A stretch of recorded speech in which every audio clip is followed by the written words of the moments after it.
Ekitabo ky'okutandika eshura ya 16 Yakobo kuza Misiri. Atyo Isirayeli yimuka yagenda n'ebyabiira yine byona yahika Berisheba yatambira Ruhanga wa Isaaka ishe bitambo.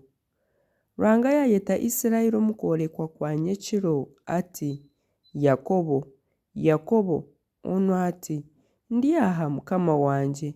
Yamugira ati ndi Ruhanga, Ruhanga washo otatiina kushuma Misiri ahakuba okwo niyo ndikuhindurira ihanga rihango. Ndyashuma niwe Misiri kandi buzima ndyagaruka nkwiheyo na Yozefu niwe arikukwata aha maisho nookaba. Yakobo yimuka yaruga Berisheba, abatabani bamutwara hamwe n'abaana baabo bato n'abakazi baabo omu bigare Faraho yatwekire kumureetamu.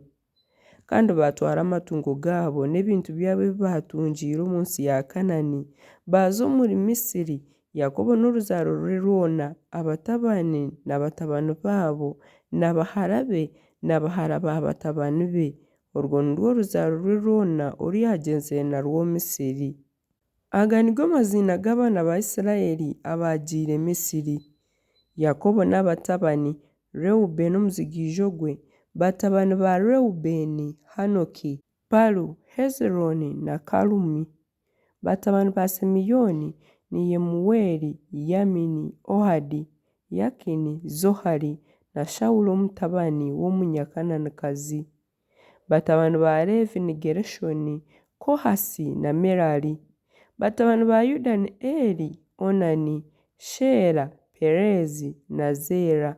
Konka Eri na Onani bakafeera omu nsi ya Kanani. Batabani ba Perezi ni Hezironi na Hamuli.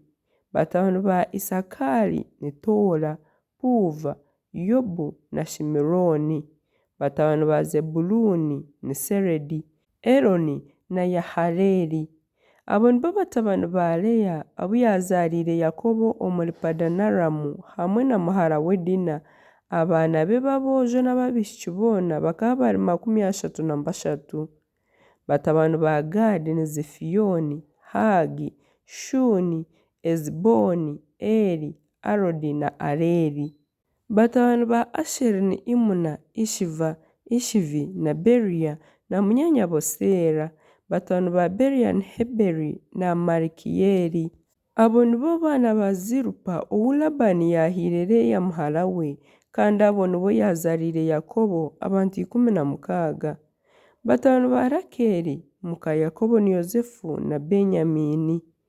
Kandi Yozefu yazaarira Manase na Efurayimu omu nsi ya Misiri, abo Asenasi muhara wa Potifera omunyamurwa wa Oni yamuzaariire. Batabani ba Benyamini ni Beera, Bekeri, Ashuberi, Gera, Namani, Ehi, Roshi, Mupimu, Hupimu na Aridi.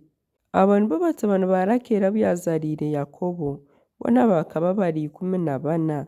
Mutabani wa Dani ni Hushimu. Batabani ba Nafutali ni Yahazeri, Guni, Yezeri na Shiremu.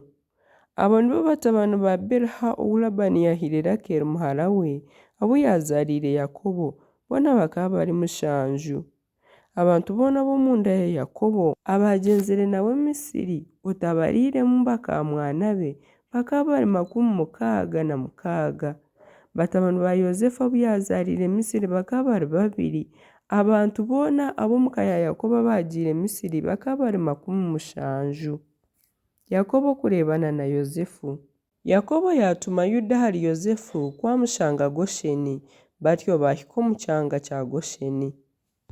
Yozefu yaboneza ekigaari kye yinamuka yaza kubugana Isirayeli ishe omuri Gosheni. Yamwetondera yamugombisya, yamara omwanya narira akimuri omu bisya. Isirayeli yagira Yozefu ati n'obu naakufa nka hati niho naakureeba nkamanya kubaho. Yozefu yagambira beene ishe n'ab'omuka y'ishe ati kangyende ngambire Faraho mugire nti beene tata n'ab'omuka ye ababaire batwire omu nsi ya Kanani naasiga biija nti kandi abo bashaija n'abariisa ahakuba omurimo gwabo n'okuriisa, nambwenu bareeta amasyo gaabo ag'entaama n'ag'ente n'ebindi byona ebi baatungire. Faraho ku arabeete yababuuza ati mukora mulimo ki?